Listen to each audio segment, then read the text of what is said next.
acknowledgement that the earlier approach required reconsideration. And while this version is improved in certain areas, legitimate concerns remain that warrant careful study at committee. Speaker, part of the challenge in debating legislation like this is that many of the terms involved can sound desperately benign. Words like subscriber information or metadata may sound minor, but anyone with experience in digital systems understands otherwise. Metadata can reveal a tremendous amount about an individual. It can reveal who... I have to interrupt the member for Standing Order 31 statements. Statements by members. The Honourable Member for Sydney Glace Bay. Thank you, Mr. Speaker. I rise today to recognize 5 outstanding young athletes from my riding of Sydney Glace Bay who represented Nova Scotia and Cape Breton with great distinction.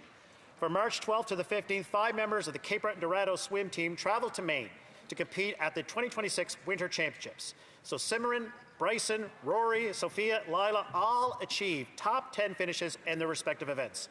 The Cape Breton Dorados have been a pillar of our community, Mr. Speaker, for over 50 years, currently supporting approximately 70 swimmers between the ages of 6 and 18 and providing a full pathway entry level to high-performance competition. Mr. Speaker, I ask all members to join me in congratulating the swimmers, the coaches, the volunteers who make the Dorados program possible. Cape Breton is very proud of you. Hear, hear. The Honourable Member for Bow River. Mr. Speaker, today I rise to celebrate 2 outstanding hockey stories from Bow River. First, congratulations to the community of Tabor on being named the 2026 Kraft Hockeyville National Champions. Through adversity and with remarkable fortitude, the people of Tabor came together earned this well-deserved victory. It stands as the latest chapter in the proud culture of hockey excellence that the people of Bow River continue to build. Tabor's win provides $250,000 to rebuild their arena after it was destroyed, along with the exciting opportunity to host an NHL preseason game next fall. I look forward to attending this much-anticipated game. Second, a huge shout-out to the Brooks Bandits. 3 more graduates signed NHL contracts this past week, providing further proof of the world-class development program the Bandits have built. We look forward to their potential NHL debuts. Hockey is thriving in Bow River, and these stories make us all proud. Go Tabor and go Bandits. The Honourable Ottawa Vanier Gloucester. Mr. Speaker, it's tax season time, and this weekend we are once again supporting families in Ottawa, Vanier, Gloucester through our free tax clinic by helping them complete their income tax return. C'est l'occasion de pouvoir... This allows them to receive the necessary support so they can file their tax returns, and it's essential so they can get benefits, important benefits such as dental care, the Canada Child Benefit, and the grocery benefit, and the GST-HST credit, which obviously helps them reduce the cost of living. MPP for Ottawa Vanier, our teams, and all the volunteers for their time and commitment during the 4 tax clinics that were held this month. Thanks to them, we are making it easier to access essential programs to improve quality of life. Grâce à ce travail. Thanks to this collective effort, we're helping more than 160 people. Together, we're making a real difference in our community. Thank you, Mr. Speaker. Honourable Member for Wellington, Halton Hills North. Mr. Speaker, work is underway to celebrate the founding of Guelph in 1827. Next year marks 200 years since the city was founded at the confluence of the Speed and Arramasa rivers in the province of Upper Canada by Scottish poet and novelist John Galt. The Guelph 200 Community Working Group has already begun planning. On April 23rd, the city will launch its official bicentennial logo, marking the beginning of year-long celebrations, including an anniversary weekend and a summer homecoming. Guelphites are proud of the Royal City and its 200 years of history. It's produced John McCrae of Flanders Fields, Nobel Prize winners, and so many other great Canadians. The slogan of the bicentennial, Rooted Deep, Growing Together, speaks of a community proud of its past and confident of its future. I ask all colleagues to join me in marking this historic occasion. The Honourable Member for Longueuil-Saint-Hubert. Mr. Speaker, today marks the start of the 8th International Haitian Diaspora Day, which will be held in Montreal until April 19th. Under the theme Uniting for a Strong and Supportive Community, Looking Toward a Better Future, this event will highlight key priorities, such as education, sports, and economic development. It's an important opportunity to bring together community leaders, entrepreneurs, partners, and members of the diaspora around shared goals of development, cooperation, and international solidarity. The Haitian community makes a remarkable contribution every day to the social, cultural, and economic vitality of Quebec and Canada. On behalf of all my colleagues, I would like to congratulate the organizers and wish this 8th event every success. Thank you very much, Mr. Speaker. The Honourable Member for Carlton Trail, Eagle Creek. The authors of our Charter of Rights and Freedoms understood the importance of protecting fundamental freedoms like freedom of conscience and religion, freedom of thought, belief, opinion, and expression, and the freedoms of association and peaceful assembly. Across Canada, places of worship, from churches and gurdwaras to mosques, synagogues, and temples, serve as vital centers in our communities, gathering places that provide hope, a sense of meaning, and a place of belonging for many. We owe it to Canadians and our communities to ensure the protection of our freedom to worship in our own way. Regrettably, over the past 10 years, there has been an alarming increase in incidents of mischief committed against religious property in Canada. The burden of damage should not rest on the shoulders of the victims, but instead firmly with those who break the law. By protecting our religious communities, we send a clear message that vandalizing places of worship is unacceptable and will not be tolerated. The Honourable Member for Kingston and the Islands. Mr. Speaker, earlier this year I hosted a reception for new Canadian citizens in my constituency office in Kingston and the Islands. At the event, we featured the artwork of Sergio Hawa, a Canadian who immigrated from Venezuela. His exhibition, In Between, Stories of Immigrants, brings forward the human side that can get lost in public debate. At a moment where debate about immigration is increasingly shaped by fear instead of facts, his work offers the necessary counter-story, one rooted in dignity, resilience, and shared humanity. Through thoughtful interviews and striking portraits, Sergio documented the lived experiences of new immigrants who have built their lives in Kingston. His portraits remind us that immigration is not abstract. It's about people, families, and futures. Choosing to listen is an act of community strength, and choosing to honor these stories is an act of national responsibility. May all sides of this House keep that in mind as we shape the Canada we call home. Thank you, Mr. Speaker. The Honourable Member for Stormont, Dundas, Glengarry. Mr. Speaker, Canadians expect our government to live within its means. The Liberals' proposed $90 billion Alto Rail project fails to meet that basic test. At a time when families are struggling with the cost of groceries and housing, the Liberals are asking taxpayers to take on tens of billions of dollars of new debt for a project with unclear timelines, uncertain ridership, and no credible plan to control costs. But Canadians have seen this pattern before: ballooning budgets, missed deadlines, and taxpayers left frustrated holding the bill. Conservative support targeted infrastructure improvements that can move people and goods faster, at lower cost, and with less risk to taxpayers. I will also note the local concerns about what this means for the future of the Via Rail service in Cornwall and along the 401 corridor, where attempted cuts by Via have already been tried.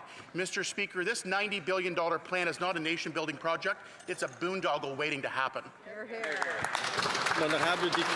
The Honourable Member for Cowachemuch-Niskanen. As the son of the Lower North Shore, Randy Jones, you had no choice but to be born a giant. In such a vast landscape, everything was still to be done, but you did it all.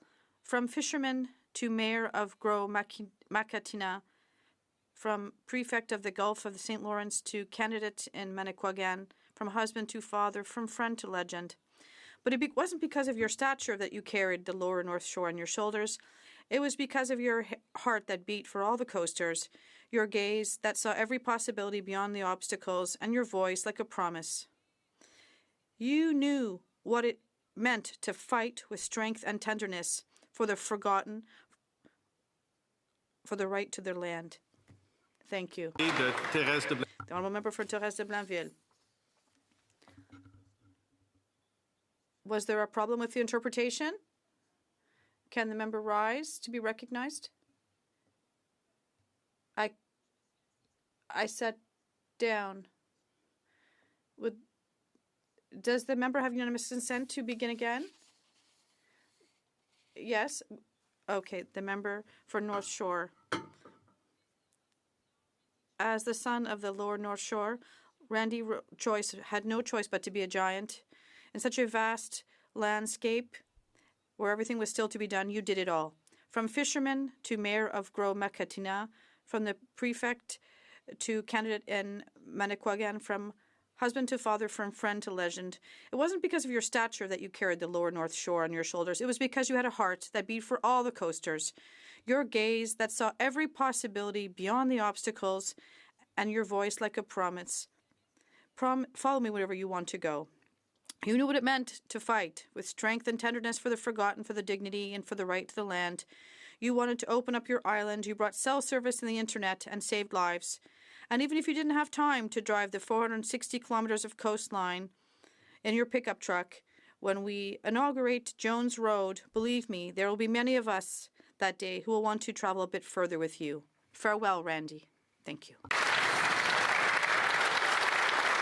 The Honourable Member for Torrance de Blainville. Mr. Speaker, every job lost in the automotive and trucking sectors, particularly due to the tariffs, is a loss for Canada. We are working tirelessly to help automotive and trucking companies pivot and adapt to this new business reality, notably through the $500 billion Strategic Innovation Fund. We are at the table regularly with PACCOR, Uniform, and the Government of Quebec to maintain production and protect well-paying jobs in Sainte-Thérèse. Adapting such production requires good intervention with stakeholders and passion for this job, and we need to reach agreements and necessary investment.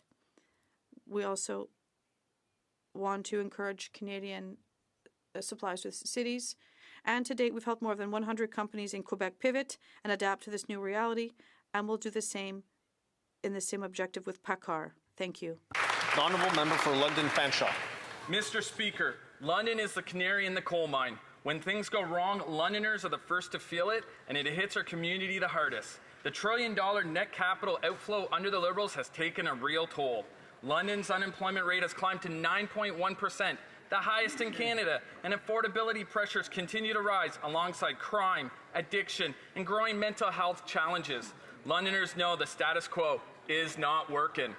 We need to reverse the loss of capital and create a competitive environment where businesses can invest, projects get built, and workers can find stable jobs. Londoners need conservative policies that will lower costs, remove barriers, and reward investment and work. We have seen the Prime Minister borrow the conservative ideas before. Our community desperately needs him to do a lot more of it, and fast. Honourable Member for Ottawa Centre. Speaker, we are building big things again in Canada. After generations of studies and delays, the federal government is delivering on the essential high-speed train that will connect the most densely populated part of our country, and Ottawa will be at the heart of the new Alto high-speed train. The Mayor and City of Ottawa recognize that a transformative project this will be. The Ottawa Board of Trade says that Alto will deliver a larger labor market, easier access to clients and partners across the corridor, and new investment and development opportunities around all station areas.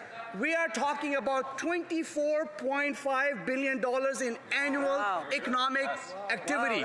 Speaker, Alto will be good for jobs. Alto will be good for our economy. Alto will be good for Ottawa, and Alto will be good for Canada. The Honourable Member for Oshawa. Mr. Speaker, after 11 years of Liberals, Canadians are drowning in bills. In addition, they're feeling the strain at the checkout and at the gas pump. Over 8,000 Oshawa residents who've responded to surveys tell a concerning story. 73% say the Liberal government has not eased their cost of living challenges since this Prime Minister took office. 57% say affordability is their top concern, and 62% believe Canada is headed in the wrong direction. Even 40% of Liberal supporters say so. All while this week, this Prime Minister had the audacity to gaslight, saying Canadians are getting ahead. Oshawa food banks like Feed the Need and Simcoe Hall are seeing record demand beyond pandemic levels. After years of promises and photo ops, the affordability crisis has become a health crisis. Oshawa families are not asking for more supports or food programs. They want dignity, they want relief, and they need action now. Before I move to the next member, order! There are members having a conversation. Those words are transcribed into the Hansard. If the members want to continue, invite them to go outside into the courtyard and continue their conversations. We're still doing Standing Order 31 statements. With that said, the Honourable Member for London Centre. Mr. Speaker, I rise to honour the incredible life of my dear aunt, Grigoria Rebecca Merziotis, who passed away recently at the age of 97. She was the mother of Vasily, the mother-in-law of Kim, the devoted grandmother of Grigori and Leonida, the sister to Costadino, and, of course, the extremely devoted wife to Leonida. She was born in 1928 in HoC, Greece, and came to Canada in 1957. She worked for more than 30 years on Chabanel Street in the garment district of Montreal, where she was dedicated, so dedicated, in fact, that she was recognized time and again for her contributions in her work. She raised her family that way, Mr. Speaker. She will above all be missed for her devotion, as I say, to the family, for her faith, for her abiding love for her family, and certainly for her abiding love of Greece and of Canada. She was a remarkable Canadian. Thank you very much, Theoritza, for everything.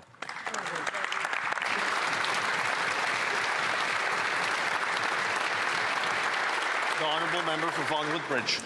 Canadians are struggling. Filling up the car to get the kids to school and to get to work is becoming a stress for Canadian families. Now, Conservatives put forward a plan to put money back in the pockets of hardworking Canadians, suspend all federal taxes on fuel, saving roughly 25 cents a litre. That's over $1,200 a year, saved for a family of four. Now the Prime Minister wants to pretend that full relief would somehow blow a hole in the deficit. That's simply not true. Even their own former economic advisor, Tyler Meredith, estimated that for every $10 of increase in oil prices, that's roughly $2 billion in extra federal revenue. With the extra increase in federal revenue from rising oil prices, all we're asking for the Liberals to do is give back money that they did not earn. Canadians are already paying about 20% more than Americans at the pumps, despite the fact they're facing the same global pressures. So, families here are paying more, and Liberal taxes are to blame. Why won't the Liberal government not give Canadians the full relief that they need at the pumps? The Honourable Member for Mont-Saint-Bruno-L'Acadie. Mr. Speaker, today I would like to highlight a remarkable achievement that brings honour to our entire community. In Terrebonne, Tatiana Auguste has distinguished herself, proving that talent, determination, and hard work lead to great results. Through her commitment and perseverance, she has become a source of inspiration for young people and for all those who aspire to excel. This success is not hers alone. It also belongs to a proud, dynamic, and supportive community. It reminds us that behind every great achievement lies constant effort and deep commitment to excellence. In a world full of challenges, journeys like Tatiana reminds us of the importance of believing in our abilities and pursuing our dreams with confidence. On behalf of this chamber, I would like to warmly congratulate her and wish her every success in the future. Thank you. Oral questions, questions orales. L'honorable. The Honourable Member for Montmorency Charlevoix. Thank you, Mr. Speaker. Listen, facts are facts. People don't live in press announcements. They have to live in reality, and that's harder and harder. More than 60% of people are saying that they're experiencing a financial shock with the price increases. 75% of people are saying that they are experiencing financial difficulties because of the increase in prices of things like gas and food. And 40% of Canadians fear that they might lose their jobs. Why do the Liberals keep taxing Canadians and spending the money on ideological projects, or even worse, give people crumbs in amounts back that are called purchasing power assistance, when actually they were taking their money right from the beginning? The Honourable Minister of Industry. Well, Mr. Speaker, we are the ones who are lowering the cost of groceries, lowering the cost of gas. We are lowering taxes. That is pragmatism. That is what we are doing as a federal government, as a Liberal Party, because we know that Canadians need help, and we are there for them. And meanwhile, good news, wage increases in Canada are twice as high as inflation. Our plan is working. The Honourable Member. I received the following message from Anthony. I'm 23 years old. I've been on the labour market for 4 years as a carpenter, I'm still living with my parents, and I'm very lucky to be able to do that because there's no way I'm going to be able to buy my own house. And that means I can't have a family. I get dozens of messages like that per week. Our young people are losing hope. After 11 years of Liberal decision-making, everything is more expensive. And our young people are losing hope in a country as rich as Canada. Why? The Honourable Minister of Industry. We will be there for Anthony, Mr. Speaker. We will be there for all of our young people. That's why today the Prime Minister is meeting with the Quebec Premier, because we will be there to help to build more homes in Quebec and throughout the country. That is also why we have removed the GST on our first-time home purchase. We are there to support young families. Meanwhile, what are the Conservatives doing? Mr. Speaker, they are voting against all of these measures to help Canadians. The Honourable Member for Dufferin-Caledon. If you listen to these Liberals, you would think that Canada's going through some kind of an economic boom. But the reality is so far from that truth. 43% of Canadians are now saying that they are within $200 of not being able to make ends meet. This is despite all of the programs they continuously announce and re-announce. This is despite doubling the deficit. When will these Liberals realize that whatever medicine they're trying to give to fix the Canadian economy, it is not working?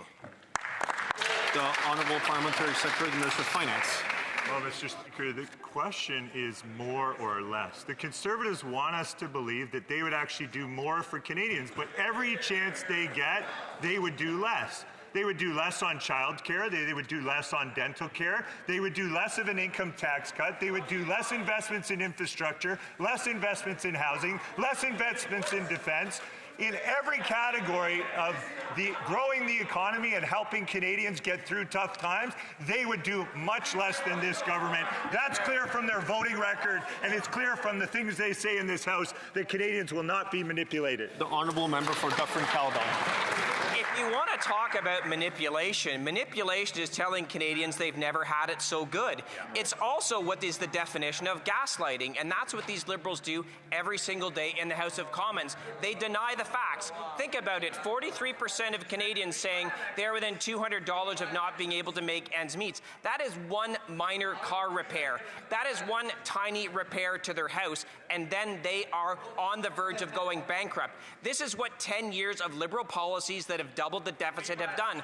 When will they realize whatever they're trying to do, it is not working? The Honourable Parliamentary Secretary, Minister of Finance. Speaker, Canadians can be rest assured that the Conservatives would do much less in every category. They pretend in this House to say that they would do more. Well, let's just take food prices, for example. We've cut just recently 10 cents per litre off gasoline at the pump.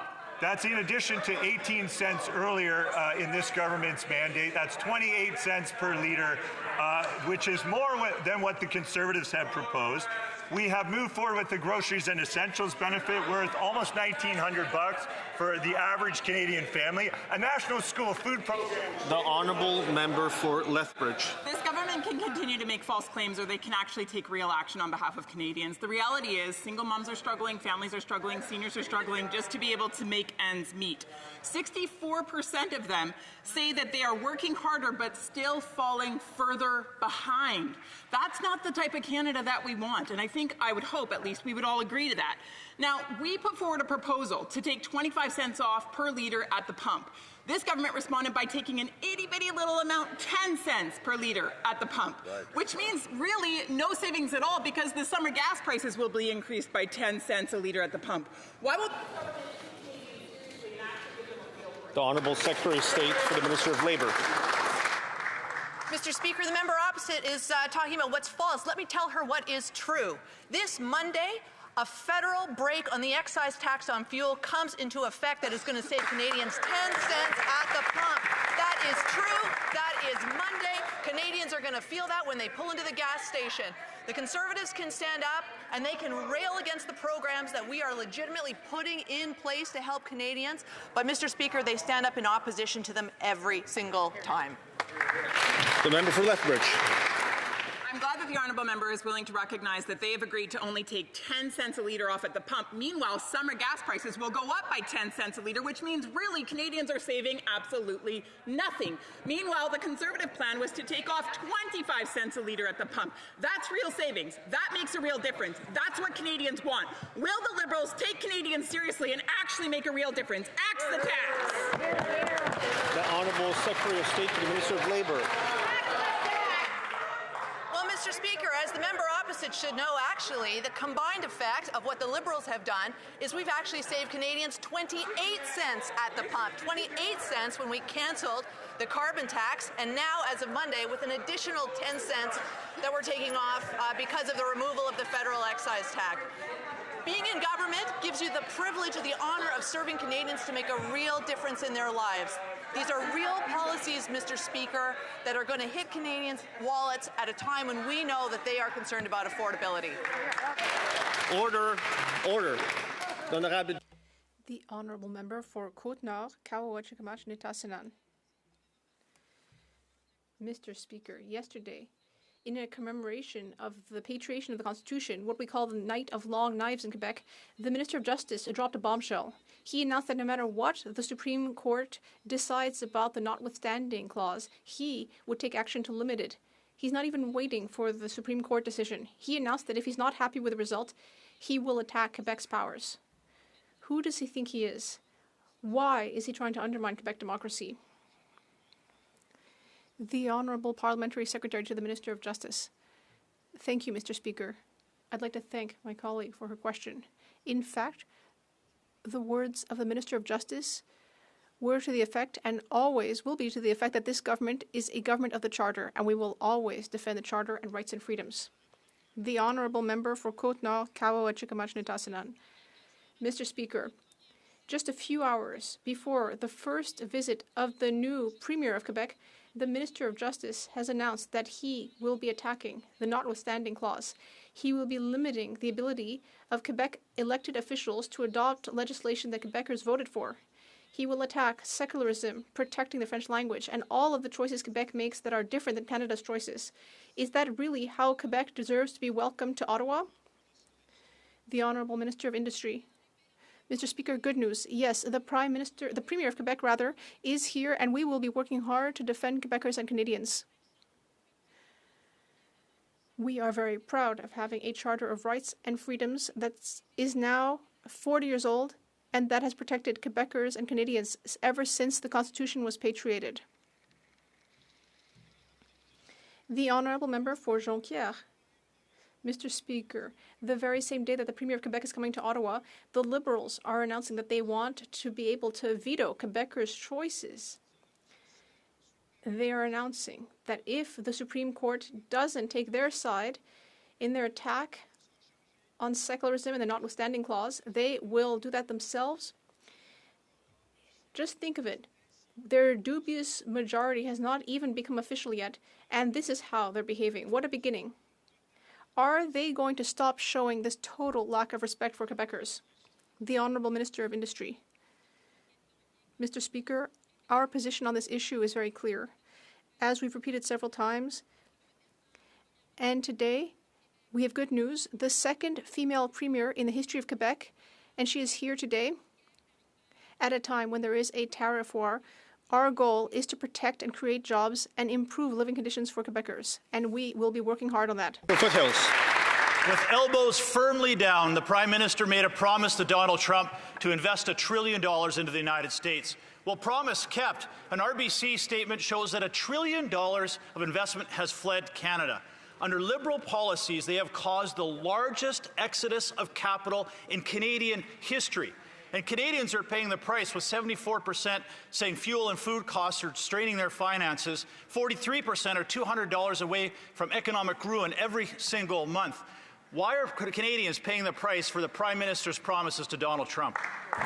The Honourable Minister of Industry. Mr. Speaker, my colleague is picking and choosing in that very RBC report he's reporting. Because when you look at it, what this same report mentioned is Canada's back on the radar of global investors. Last year, foreign direct investment in Canada reached nearly $100 billion, the highest level since 2015. And it's in the news this morning we will host an investor summit. The entire world is invited to come to Canada September 14th and 15th. We'll invest, we'll create jobs, and we'll grow this country. Honourable Member for Foothills. The Liberals make more promises and have more announcements. They are driving farmers into the ground. Farmers lost $3.3 billion in 2024 and are expected to lose another $30 billion over the next decade. And yet the Liberals continue to double down, closing research centres, imposing a fertilizer import tax, and increasing the industrial carbon tax. This is why 75% of farmers are telling their kids not to take over the family farm. 84% of farmers think the Prime Minister has been an epic failure. Why not remove all of the tariffs, all of the fuel taxes, and give farm families a fighting chance? Hear, hear.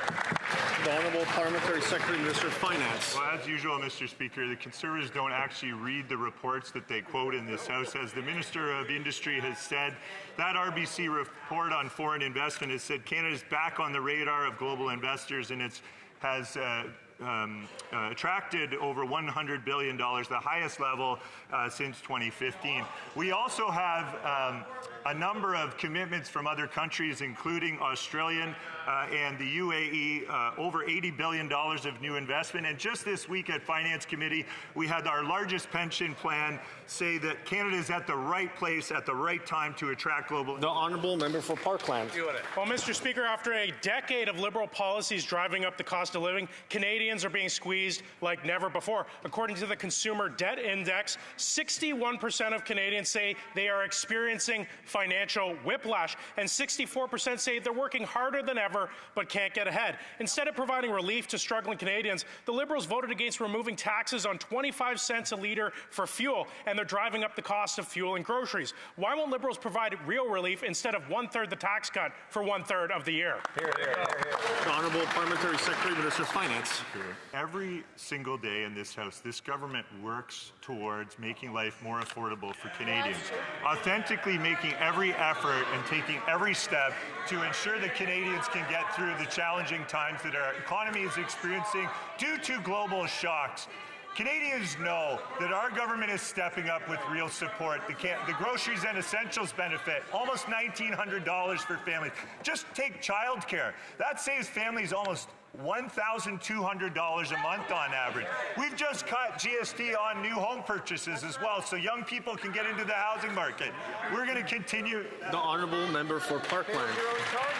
Well, Mr. Speaker, you know who's not struggling? The federal government that's bringing in windfall taxes on Canadian fuel costs. Yes. Canadians are telling us loud and clear they are struggling. They're cutting back, they're delaying major life decisions, and they're worrying about whether they can pay their bills each month. Instead of providing real relief, this Liberal government's driving up inflation. Despite windfall revenue from soaring gas prices, they're only giving Canadians one-third the tax cut for one-third of the year. After a decade of Liberal policies, even middle-class families are failing to get ahead. It's time to give Canadians a real break. Why won't they? Hear, hear. The Honourable Parliamentary Secretary to the Minister of Labour. Mr. Speaker, Canadians are going to get a real break on Monday when they see the prices drop at the gas pump by 10 cents a litre with the federal excise tax on fuel coming off. But, Mr. Speaker, it's not even just about families. For the member opposite, let me also remind him that by removing this excise tax, we're also helping businesses. We're helping businesses in food production, in agriculture, in construction, in transport. Those businesses now can confidently hire, they can confidently build. Though that helps Canadians too, Mr. Speaker. The Honourable Member for York Centre. Speaker, 1 in 4 Canadians is skipping meals. An MMP says that 1 in 3 Canadians can't pay their bills. The Conservatives offered a real solution. Cut all federal gas taxes to give Canadians a break at the pumps. It will cost about a third of what Liberals spend on foreign aid. But now Liberals claim to be fiscally prudent. The Prime Minister offered us a lesson on deficits. That's after doubling Trudeau's deficit to almost $80 billion. Why don't the Liberals admit that Canadians are suffering and axe the GST and fuel regulation of gasoline? Hear, hear. The Honourable Parliamentary Secretary, Minister of Labour. Mr. Speaker, we understand that Canadians have had a tough go of it, and that's one of the reasons why over the past year our government, our new government, has been absolutely focused on bringing down the cost of living for Canadians. They are going to feel that this Monday when they see prices drop at the gas pumps because we're removing the federal excise tax on fuel. That is a big deal, Mr. Speaker. But we also know that they're going to be looking forward to the new groceries and essentials benefit that we're providing. That's going to help families with over $1,800 this spring with that benefit. This is a complex challenge, but The honourable member for York Centre. Tell that to 1 in 10 Torontonians lining up at the food bank. MNP found that almost half of Canadians are $200 away from insolvency. How is that in a country that's so rich in natural resources, more than 1 in 5 children go hungry? It's Liberal tax and spend policies. It's Liberals who suffocate our oil and gas, who give away our money to their friends and foreigners. So why don't they steal another Conservative idea and cut all federal taxes on gas so Canadians can afford to eat? The Honourable Parliamentary Secretary to Secretary of State for Labour. Mr. Speaker, it is more than a little bit rich to hear the member opposite talk about kids going hungry when that party won't vote in favor of a national school food program to save their life. We're the last country in the G7 to have a permanent national school food program that's going to help nearly 500,000 kids in this country not go to school hungry. Why won't the member, if he's truly concerned about the plight of kids in our country being hungry, why won't he make sure that they have a healthy meal to go to school in the morning? The honourable member for Windsor-Tecumseh Lakeshore. Mr. Speaker, young Canadians are being hit the hardest by this Liberal-created cost of living crisis. 1 in 5 Canadians aged 18 to 34 cannot even pay their tax bill without going into debt. At the same time, nearly 75% are cutting back on spending just to survive. And still the Liberals voted against the Conservative plan to lower taxes on gas and groceries.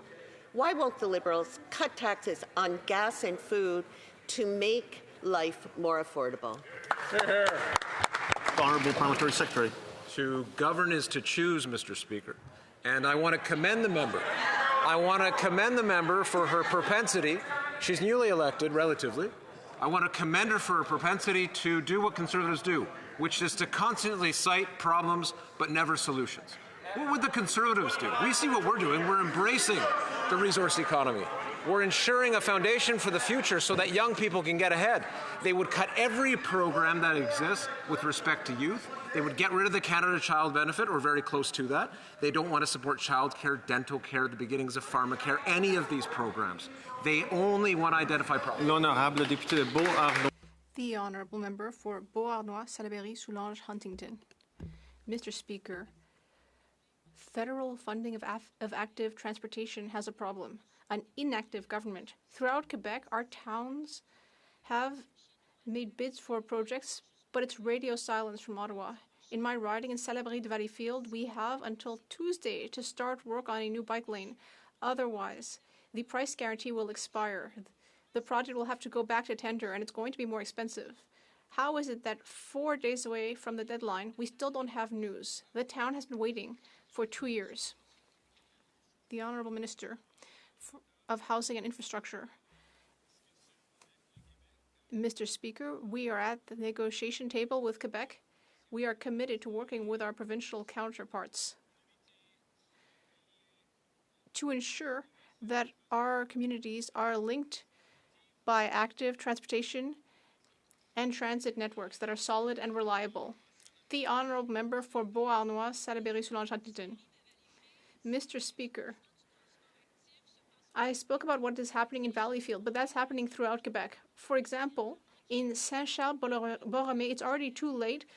The federal government missed the deadline, and the town has to go back to tender, and it will be more expensive.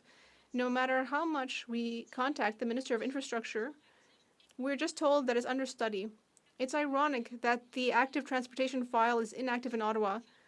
When will our towns in Quebec have their funding confirmed? The Honourable Minister of Industry. My colleague is right. We are working on solutions to support active transportation throughout Quebec. The Minister is active on this file. He just answered my colleague. The Prime Minister and the Premier of Quebec are meeting today. They know it's a priority. We will help people in Valleyfield and throughout Quebec. Thank you very much. Honorable député de Louis Saint-Laurent, Akiawenrak. The Honourable Member for Louis Saint-Laurent, Akiawenrak. Mr. Speaker, people are shocked to find that the CRA has been sending $5 million checks to fraudsters. And yet, the Secretary of State seemed to take this very lightly yesterday. But yesterday in Washington, the Minister of Revenue told Radio-Canada that this would be investigated. So I have a very simple question. How many millions of dollars have been given to fraudsters without any attempt to investigate? We take any abuse of the tax system not lightly, very seriously. It is obviously illegal to take advantage of the tax system. The CRA takes enforcement action when instances of abuse are identified. While we can't comment on specific cases that are matters before the courts, obviously opposition members can see documents when they're publicly available. The CRA has implemented additional safeguards to help ensure greater consistency and accuracy in the refund process. Thank you. The honourable member, this government is not taking the cases of honest Canadians seriously. For example, there is a veteran who was not able to get an answer for years from the CRA, although the CRA owed him $20,000. He only got an answer 9 months after, and he still hasn't received a check. The CRA took 9 months and it still couldn't come up with a check. Does the government realize that it's mistreating honest Canadians but rolling out the red carpet for fraudsters? With millions of tax filings and does their very best to ensure a high quality of service. There has been improvements to that service over the last year since this government has been in power, but any abuse of the tax system is illegal. CRA takes enforcement action whenever they can identify instances of abuse. We certainly can't comment on cases before the courts. Obviously, opposition members will be able to refer to any information which becomes public, and the CRA is implementing more safeguards in their processes. Thank you very much. The honourable member for Beauce. Mr. Speaker, recently I've been travelling throughout Quebec, meeting with hunters, sports shooters, respectful, law-abiding gun owners. They are upset about the Liberal Bill C-21, which treats them like criminals. The Liberals are wasting nearly $1 billion at a time when real crime is skyrocketing throughout the countries. This is a total failure with no impact or results. Can the Minister of Public Safety admit that this legislation is a fiasco and throw it out? The Honourable Minister of Public Safety. Merci pour la question, Mr. Speaker. Let me just say that the enrollment period for the assault-style firearms compensation program was complete with over 67,000 firearms that have been declared. This is a program that essentially will ensure that those prohibited firearms are off our streets, Mr. Speaker. We know that the province of Quebec is an integral part of this program, and we're grateful for their support. Let me just say, Mr. Speaker, the business component of the program just opened up, so we will be able to complete the program in a timely manner. The honourable member for Beauce. Mr. Speaker, you want to hear some misinformation? The Liberals say the law is voluntary. But is it really? You get paid if you turn in your firearm by March 31st. But from April through October, you get nothing. And if you keep your firearm off after October 31st, you become a criminal, Mr. Speaker. This law is not voluntary. It's an abuse of power, and it's totally undemocratic. The problem is not the gun. The problem is the person carrying it. That's always been the real issue. Mr. Speaker, will the minister scrap this abusive legislation? Yes or no? The Honourable Minister of Public Safety. Mr. Speaker, I don't have to explain to my Quebec colleagues the impact of guns in their communities. We know that the L'École Polytechnique had significant consequences where many women were killed, Mr. Speaker. We know that this program is important to ensure the safety and security of Canadians. We will move forward, Mr. Speaker, on the business buyback program, which will open up, and we will complete the program as contemplated. The Honourable Member for Kapuskasing, Timmins Mushkegwa. The excise tax was removed for the people of northeastern Ontario, but they need more. The farmers of Matheson and Valgagne need more help today. The gold miners of Kirkland Lake, Cochrane, Timmins and Chapleau need more help today. The loggers of every village in northeastern Ontario, traveling hundreds and at times 1,000 kilometers per day, need urgent help. Will the government use the extra unbudgeted revenues from royalties and taxes to further lower gas and diesel prices to help people today? The Honourable Parliamentary Secretary of Agriculture. Mr. Speaker, I think it's very important to state, first of all, that our farmers across the country are doing a great work for Canada's food security, food autonomy, and food sovereignty. So thank you to my colleague for raising this. Yes, reducing the price of gas will really help the farmers, but we are not stopping there. We are there to support their innovation with tax credit, with super deduction that will help them modernize their facilities. We need to do a lot more here in Canada to process more and grow this sector, and we are there with the farmers. The Honourable Member for Prescott Russell Cumberland. Mr. Speaker, our government is focused on making housing more affordable and helping more Canadians find homes in communities across the country. Yeah. We are working with partners at every level to strengthen housing supply and support the delivery of more affordable housing from coast to coast to coast. Can the Minister of Housing share how the Build Canada Homes approach will help us continue to increase the supply of affordable housing across the country and deliver more results for Canadians? The Honourable Minister of Housing and Infrastructure. Thank you, Mr. Speaker. Thanks to the member for her question. We are tackling Canada's housing challenges with urgency and innovation. And Build Canada Homes is already showing what is possible when we work in strong partnership with provinces, territories, local governments, and community builders.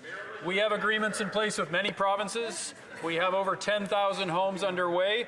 What we can do now is pass the Build Canada Homes Act in this House. And I urge all members ahead in these busy 4 weeks ahead to support that swift passage so we can scale up Build Canada Homes and build more affordable housing. The Honourable Member for Newmarket Aurora. Mr. Speaker, the CRA paid out a $5 million return to a fraudster who typically earns $50,000 despite them identifying clear red flags.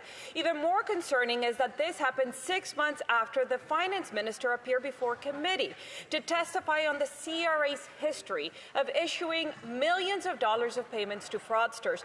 He assured Canadians that the safeguards would be in place. Did the CRA once again issue a $5 million return on a clearly fraudulent claim under this Liberal government's watch? Yes or no? The Honourable Parliamentary Secretary, Minister of Finance. We know that any abuse of the tax system is completely illegal and unfair to Canadians, and we take those matters seriously. The CRA has implemented additional safeguards to help ensure greater consistency and accuracy in refund processing. We also strengthened controls, intensified oversight, and tightened authority levels. We will continue to strengthen the integrity of our tax system and protect taxpayer dollars. Certainly, this matters before the courts, and I can't comment further on it. The Honourable Member for Newmarket Aurora. Every dollar that these Liberals hand out to fraudsters was first a dollar earned by and taken from a hardworking Canadian. And they don't want to answer questions on this matter.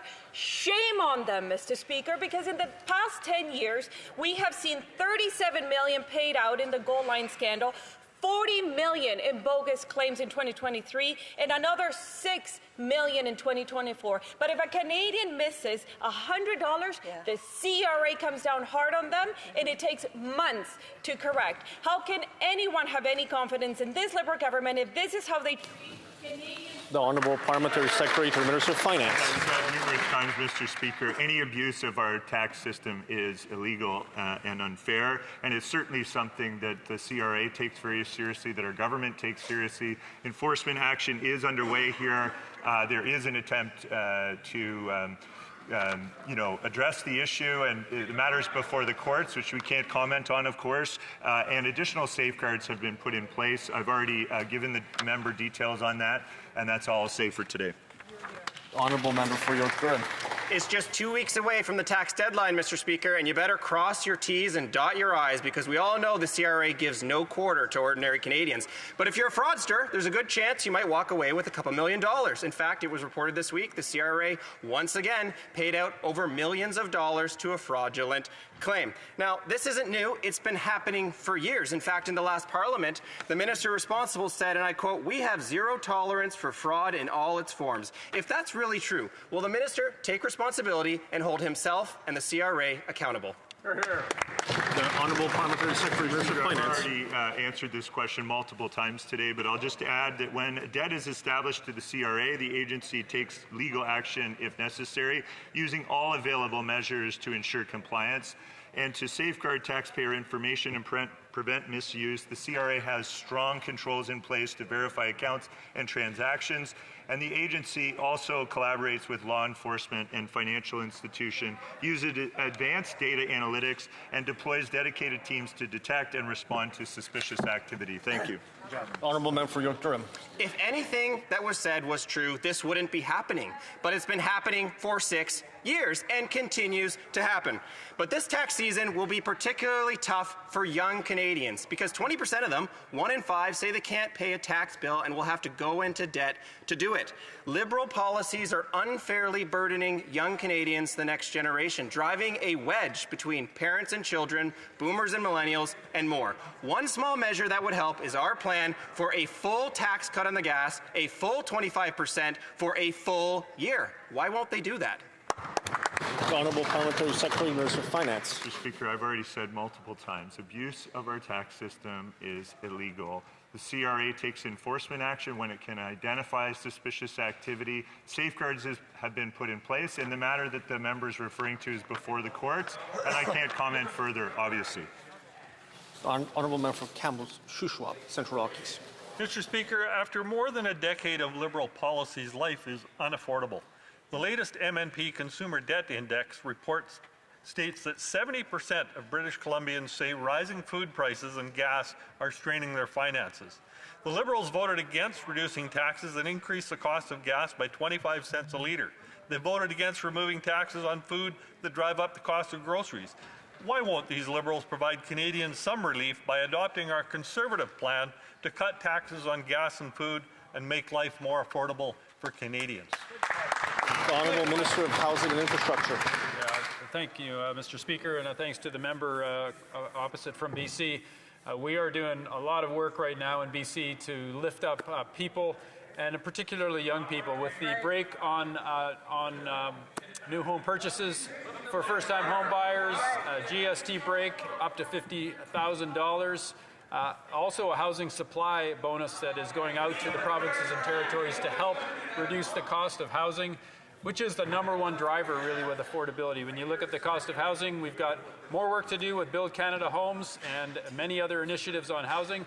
We are delivering those in earnest. The Honourable Member for Kamloops, Shuswap, Central Rockies. The Liberal plan is making life unaffordable. Of respondents to my recent survey to every household across Kamloops, Shuswap, Central Rockies, 94% say life has become less affordable over the past year. Rebecca replied, "I work full-time at a good job and I can barely afford groceries. I have no kids because I can't afford to." Why won't these Liberals provide some relief by adopting our Conservative plan to cut taxes on gas and food and make life more affordable? The Honourable Secretary of State for International Development. Mr. Speaker, when I speak to British Columbians, including Rachel from my riding, she thanks me for the Canada Child Benefit because she also remembers when it was under the Conservatives, she had to have to pay taxes on it when it came time to April. She also thanks me for the Canada Child Benefit, but also the dental benefit that it's helping her children and her get dental care. They are also looking forward to our affordability measure that is coming out for her groceries in June. In addition to that, the 10-cent tax relief at the gas pump is helpful. So I think we're listening to Canadians and they're getting what they need, and the Conservatives are not listening to Canadians and should. The Honourable Member for Richmond, Centre Marco. Mr. Speaker, the City of Richmond has written to the federal government repeatedly, most recently just 2 weeks ago, asking for a clear commitment to defend private property rights in the convention land claim. Homeowners are worried, investors are pulling out, people are asking, are their homes still secure? Yet the Liberals have offered no clear answer. Why is this Liberal government ignoring Richmond City Council and abandoning the people of Richmond? Hear, hear. The Honourable Minister for Crown Indigenous Relations. Thank you, Mr. Speaker. We are working with the City of Richmond and will be providing a response to their letter. The Conservatives are trying to relitigate this very serious court case using partisan political attacks, which could seriously undermine the legal process and the work we're doing. Hear, hear. They're taking the longest civil court case in Canadian history, over 500 days, and boiling it down to a social media clip. Mr. Speaker, while they're focused on party politics, we're focused on appealing this decision and advancing all legal arguments to protect private property where it matters, in front of The Honourable Member for Nanaimo Ladysmith. Secrecy, uncertainty, and anxiety, Mr. Speaker. Between the Cowichan Tribe's decision and the Musqueam Agreement, the Liberal and NDP have managed to throw private property rights into question for thousands of British Columbians. We need a game plan in this country on how we're going to get from where we are today to reconciliation in an affordable, reasonable manner. But the Cowichan decision is going to take years to wend its way up to the Supreme Court, while Canadians are left wondering whether their homes are truly theirs. So I ask the Prime Minister, what is the plan to restore confidence in fee simple home ownership, and when are we going to have genuine resolution and The Honourable Parliamentary Secretary to the Minister. Mr. Speaker, let's be clear about a few things. First of all, our government has been opposed to the BC Supreme Court decision, which is why we are appealing that decision. But let's also understand a few other things, Mr. Speaker. Not a single negotiation, not a single agreement with a First Nation since the 1970s has resulted in a single Canadian losing any of their private property. The Conservatives are fear-mongering, they are spreading misinformation, and they are causing disruption in the economy of British Columbia. The Honourable Member for Nanaimo Ladysmith. The member says he disagrees with the decision and is appealing. But appeals are not do-overs, Mr. Speaker, as the minister will have been told by her lawyers. The raise it or lose it principle is a core feature of how our legal system works. You can't raise a new argument on appeal if you didn't raise it at trial. My dad used to refer to this as the you snooze, you lose rule. In Cowichan Tribes, these Liberals instructed government lawyers not to argue that fee simple title supersedes all other kinds. So can the minister explain how they're going to win on appeal with an argument they aren't entitled to make? The Honourable Minister of Crown Indigenous Relations. Thank you, Mr. Speaker. Preserving the certainty and stability of private property is of utmost importance, and that is why we will advance all legal arguments to protect them. We disagree with the BC Supreme Court's ruling, and that's why we appealed this back in September. This is being appealed by the federal government, the province, the City of Richmond, the Musqueam First Nation, the Tsawwassen First Nation, and the Cowichan First Nation. However, as a government, we always prefer to negotiate instead of going to court.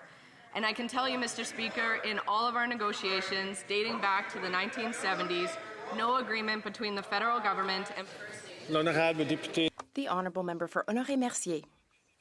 Thank you, Mr. Speaker. With less than 2 months to go before the kickoff of the 2026 FIFA Men's World Cup, Canadians from coast to coast are feeling the excitement.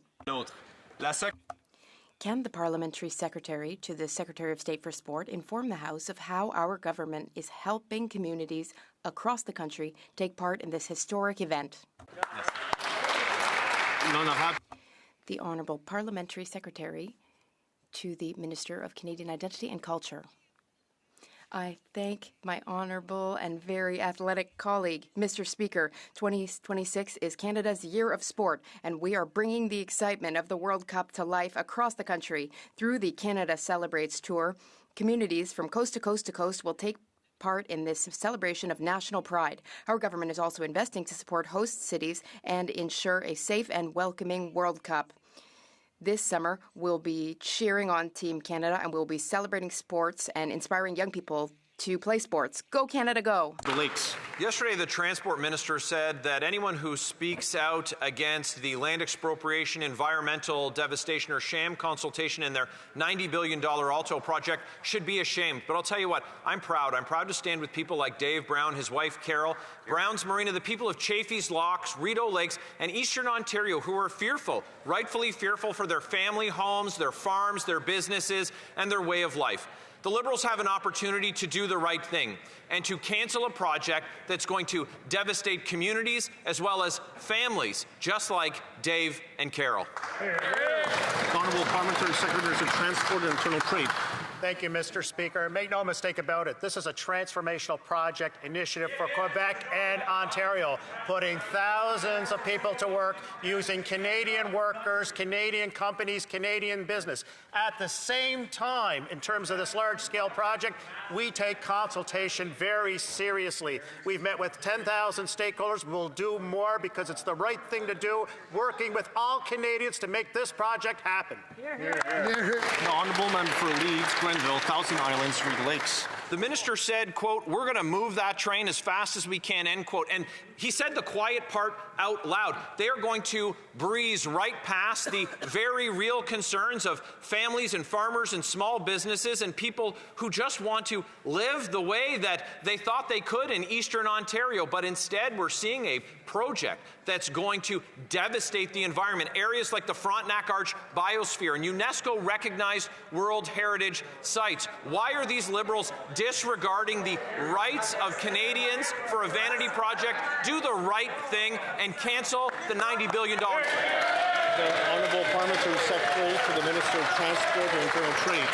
Well, Mr. Speaker, make no mistake about it. When it comes to nation-building projects, the Conservatives practice fear and loathing, while we practice hope and action. And we do that by consultation with each and every stakeholder group in Ontario and Quebec. Why? Because it's the right thing to do. They're part of the solution. In urban Canada, we think big. In rural Quebec, in rural Ontario, we're also thinking big. The Honourable Member for St. Albert, Sturgeon River. Mr. Speaker, the Finance Minister's spokesperson said, quote, "The Minister fully respects the ethics screen, meaning he is neither implicated in nor party to any discussions, decisions, or votes related to Alto." Yet the Minister introduced, defended, and voted on legislation to direct billions of tax dollars to Alto on at least 14 occasions. Wow. So how do the Liberals reconcile the statement of the spokesperson for the Minister with the Minister's actions? The Honourable Parliamentary Secretary to the Minister of Transport and Internal Trade. Thank you, Mr. Speaker. Well, the Minister and others have spoken about this, but I will say this, and I'll use an Atlantic Canadian analogy. In terms of, this is a rather large fishing expedition. In Atlantic Canada, we would describe it as this: there's no fishing bait, there is no fishing line, and there's no fishing pole. The Honourable Member de Hull-Aylmer. The Honourable Member for Hull-Aylmer. Men and boys across Canada are facing a health crisis. They feel their physical and mental health issues are overlooked, misunderstood, or ignored. Stress and injury are normalized. Vulnerability is stigmatized. Too many men and boys suffer in silence, and they are weary of asking for help. Can the Parliamentary Secretary to the Minister of Health inform this House about what the government is doing to help men and boys across Canada live healthier lives? The Honourable Parliamentary Secretary to the Minister of Health. Mr. Speaker, I thank my dear friend and honourable colleague for this very important question. Supporting the health of men and boys means stronger families, stronger community, and a stronger Canada. That's why the Minister of Health has launched consultation for Canada's first ever national conversation on men and boys' health. We want to hear directly from Canadians about the challenges men and boys face and the solutions that can improve lives. I encourage colleagues across the aisle to engage their communities and help shape a strategy that truly reflects Canadians' needs. Thank you. The Honourable Member for Bull River.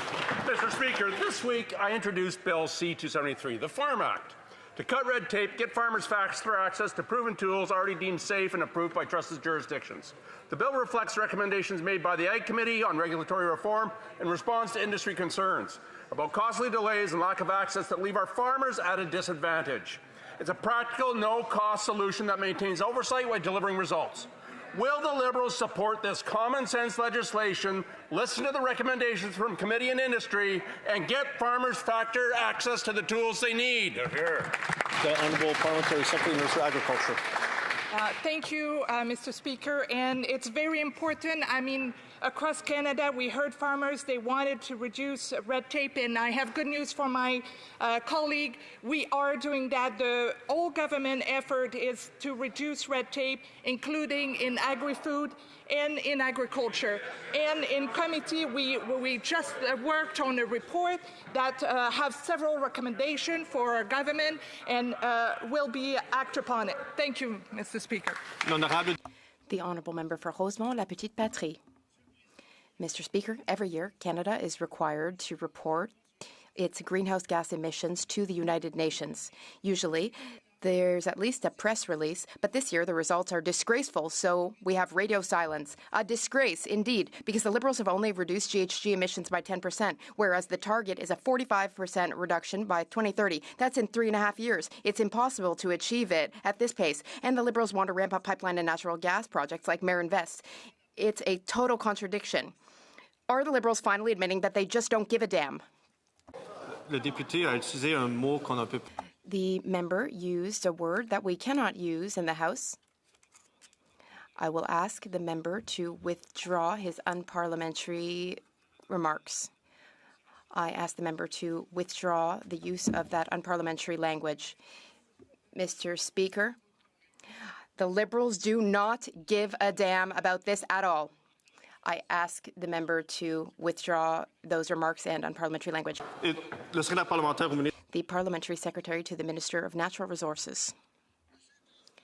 Mr. Speaker, Canadians voted to strengthen our economy and develop our natural resources while fighting climate change.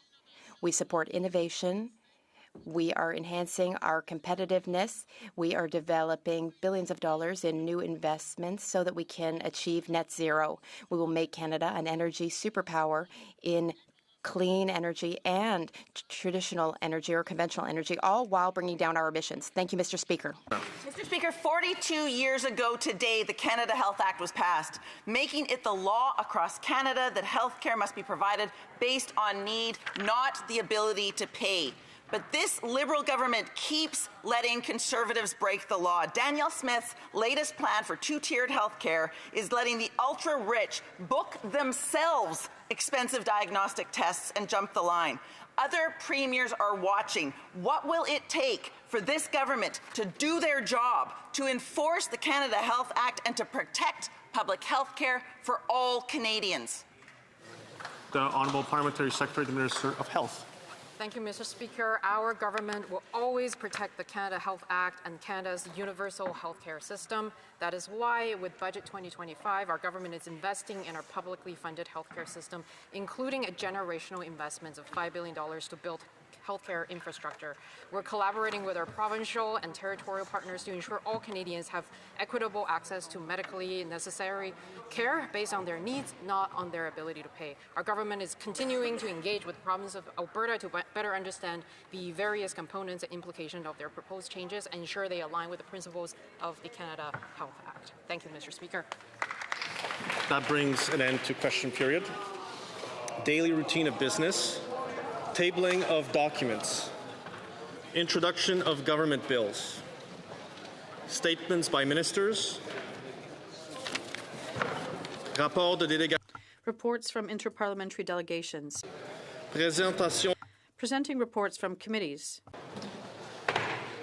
Dépôt de projet. Introduction of private members' bills. Première lecture de.